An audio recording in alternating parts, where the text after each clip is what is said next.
Hello guys, સ્વાગત છે તમારું મારી ચેનલ ભારતીય ફૂડ મેજિકમાં।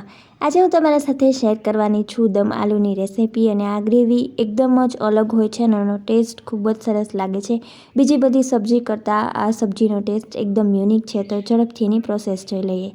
એના માટે મેં 12 નંગ જેટલા જે બેબી પટેટોઝ આવે છે એ લીધા છે અને એમાં પાણી અને મીઠું નાખી અને આપણે 3 સીટી થાય ત્યાં સુધી આપણે એને પ્રેશર કુક કરી લઈશું। હવે આપણે એક પેસ્ટ બનાવવાની છે। એના માટે મેં ડુંગળી લીધી છે મીડિયમ સાઇઝની 2 નંગ જેટલી। પછી એમાં લીલું મરચું અને લાલ મરચું એડ કરશું, વરિયાળી એડ કરવાની છે,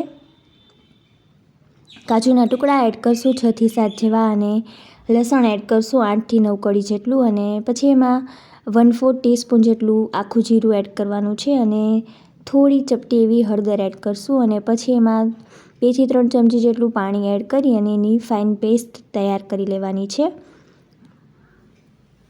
તમે જોઈ શકો છો કે મેં એની ફાઇન પેસ્ટ છે એ તૈયાર કરી લીધી છે। અને હવે આપણા બટેકા છે એ પણ સરસ એવા બફાઈ ગયા છે। આપણે એને ચેક કરીને જોઈ લઈશું।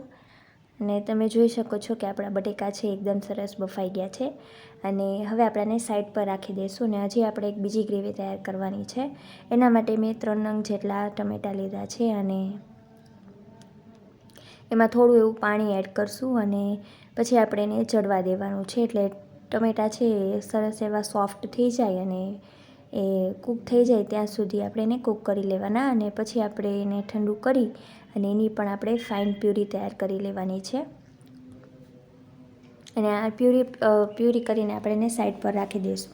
હવે મેં 1/2 ટેબલ સ્પૂન જેટલું તેલ લીધું છે ને એમાં આપણે જે બટેકા બાફ્યા હતા એની મેં છાલ કાઢી લીધી હતી। અને પછી આપણે એમાં પિંચ જેટલી હળદર અને લાલ મરચું પાવડર એડ કરશું અને એને સાવ ધીમી ફ્લેમ ઉપર આપણે એને 2 થી 3 મિનિટ માટે સાતળી લેવાના છે। એટલે એના ઉપર સરસ બ્રાઉન પરત આવી જાય થોડી એવી। અને આપણી જે ટોમેટો પ્યુરી છે એને પણ મેં પીસી લીધી હતી। હવે આપણે સબ્જી બનાવવા માટે 2.5 ટેબલ સ્પૂન જેટલું તેલ લેવાનું છે અને એમાં જીરું એડ કરશું અને આખા મસાલામાં આપણે તજના ટુકડા, લવિંગ અને ઇલાયચી એડ કરશું અને તમાલપત્ર એડ કરવાનું છે। અને થોડા એમાંથી સરસ એવી સુગંધ આવવા માંડે પછી આપણે જે ડુંગળીને આપણે જે પેસ્ટ બનાવેલી હતી એ પેસ્ટ એડ કરી દઈશું। આ પેસ્ટ કાચી છે એટલે આપણે એને સૌથી પહેલાં એડ કરશું, એટલે એની જે આપણે એને કૂક કરશું એટલે એની સરસ ફ્લેવર આવી જશે। અને એમાંથી તેલ છૂટું પડે ત્યાં સુધી આપણે એને કૂક કરી લેવાનું છે। અને તમે જોઈ શકો છો કે આમાંથી તેલ છે એ છૂટું પડી ગયું છે। હવે આપણે એમાં બાકીના મસાલા કરશું। એમાં હળદર ઉમેરવાની છે અને લાલ મરચું પાવડર એડ કરશું અને ધાણા જીરું પાવડર એડ કરવાનું છે અને થોડો એવો આમચૂર પાવડર એડ કરશું। આમચૂર પાવડર એડ કરવાથી જે ગ્રેવી છે એનો ટેસ્ટ ખૂબ જ સરસ આવે છે। અને પછી આ બધી જ વસ્તુને આપણે એકવાર સરસ રીતે મિક્સ કરી લઈશું। અને પછી આપણે જે ટોમેટો પ્યુરી બનાવી હતી એ એડ કરી દઈશું। આપણે ટોમેટો છે આપણે કૂક કરેલા છે એટલે એને બહુ ખાસ કૂક કરવાની જરૂર નથી, પણ આમાંથી થોડું એવું તેલ છૂટું પડે ત્યાં સુધી આપણે ગ્રેવી છે ને કૂક કરી લેવાની છે। તમે જોઈ શકો છો કે સરસ તેલ છૂટું પડી ગયું છે। હવે આપણે એમાં સ્વાદ પ્રમાણે મીઠું અને 1 ટીસ્પૂન જેટલી ખાંડ ઉમેરશું અને કસૂરી મેથી એડ કરવાની છે। આપણે ખાંડ ઉમેરવાનું એક જ રીઝન છે કે આપણું જે ટોમેટો છે એની સાથે આ ટેસ્ટ છે એ સરસ ખટાશની સાથે બેલેન્સ થઈ જાય। અને પછી આપણે એમાં 1/2 કપ જેટલું ગરમ પાણી એડ કરશું। ગરમ પાણી એડ કરવાથી આપણી જે ગ્રેવી છે એની સરસ કન્સિસ્ટન્સી મળે છે અને ઝડપથી કૂક પણ થઈ જાય છે।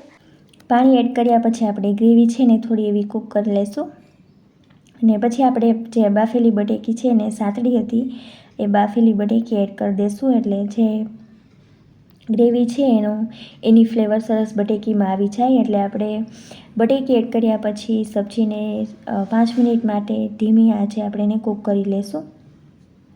તમે જોઈ શકો છો કે 5 મિનિટ પછી સરસ એવું ગ્રેવીમાંથી તેલ પણ છૂટું પડી ગયું છે ને એકદમ સરસ પરફેક્ટ કન્સિસ્ટન્સી આવી છે ગ્રેવીની। અને હવે લાસ્ટમાં આપણે 1 ટેબલ સ્પૂન જેટલી મલાઈ એડ કરશું। મલાઈ એડ કરવાથી જે સબ્જી છે એકદમ સરસ ક્રીમી બને છે। અને લાસ્ટમાં સમારેલી કોથમરી એડ કરી દઈશું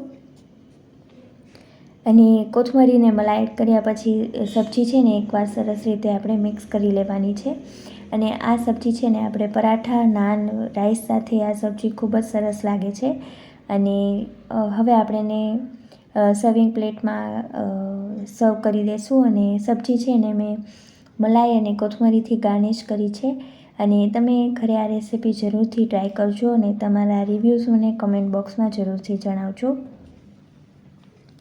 અને જો હજુ તમે મારી ચેનલ છે એને સબસ્ક્રાઈબ ન કરી હોય તો જરૂરથી કરી લેજો, જેથી તમને મારા વિડીયોની નોટિફિકેશન સૌથી પહેલાં મળી જાય. અને આ વિડીયો છે ને તમારા ફ્રેન્ડ સર્કલમાં જરૂરથી શેર કરજો, વિડીયોને લાઈક કરજો અને બને ત્યાં સુધી શેર કરજો. And thank you so much for watching.